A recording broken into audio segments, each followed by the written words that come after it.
Hujambo na karibu tena mtazamaji wa The World News katika kipindi hiki cha ulimwengu wa siasa. Mimi ni Adam Hussein.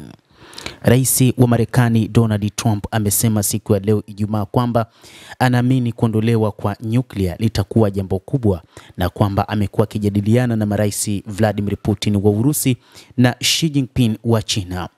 Rais huyo wa Marekani Donald Trump alitafakari kwa kina na kuona kwamba hakuna haja ya kufanya majaribio kwa wingi ya nyuklia, na hii ni kutokana na kauli yake aliyoitoa wiki hii akisema kwamba ana uwezo wa kufanya majaribio mengi ya nyuklia na kuweza kuiripua dunia hata zaidi ya mara 150.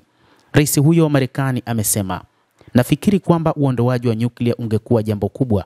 Tunaweza kulipua dunia mara 150. Hakuna haja ya hili.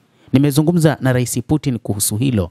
Nimezungumza na Rais Xi Jinping kuhusu hilo, na kila mtu angependa kutumia pesa zote hizo kwa mambo mengine, mambo ambayo yanaweza kuwanufaisha watu sasa, Trump aliwaambia waandishi wa habari katika ikulu ya White House.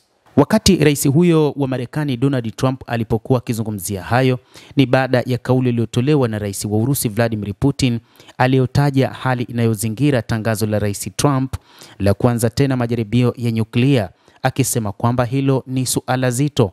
Wiki iliyopita Trump alisema kwamba aliagiza idara ya vita kuanza mara moja majaribio ya nyuklia, kisha akataja kwamba agizo lake limetokana na wengine kufanya majaribio na inafaa kwa Amerika kuendelea.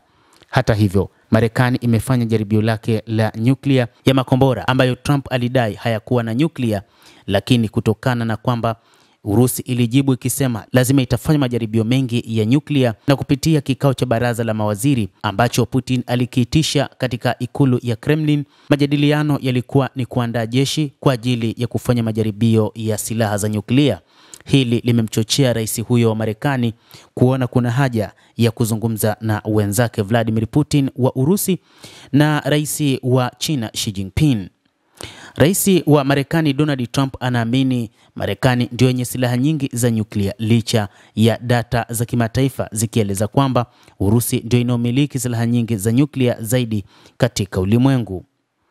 Hata hivyo, Baraza la Usalama la Urusi lilichambua taarifa zilizotolewa na duru katika tawala za Marekani kuhusu majaribio ya nyuklia, huku rais wa Urusi Vladimir Putin akisema matamshi ya Trump kuhusu majaribio ya nyuklia ni katika kuhaha na kuona ni jinsi gani ulimwengu sasa unaenda kutawaliwa na Urusi pamoja na Uchina. Urusi daima imekuwa ikifuata kwa madhubuti na imefuata mkataba wa kupiga marufuku majaribio ya nyuklia na haina mpango wa kuachana na masharti yake. Mtazamaji wa The World News, hayo ndio ya rais wa Marekani bwana Donald Trump, ambaye sasa ameona hakuna haja ya kuendelea na masuala ya kufanya majaribio ya silaha hizo. Lakini wachambuzi wa mambo wanadai kwamba pengine ni mpango wa rais huyo wa Marekani kushinikiza mataifa ya Urusi na China ili waweze kuishinikiza Korea ya Kaskazini, ambayo mara kadhaa ndio ilikuwa ikifanya majaribio ya silaha za nyuklia.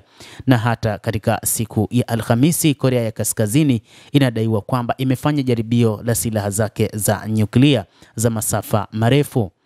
Mtazamaji, endelea kutufuatilia na usisahau kulike, usisahau kucomment, kadhalika na kusubscribe channel yetu hii ili upate habari hizi kwa mapana kupitia hapa The World News.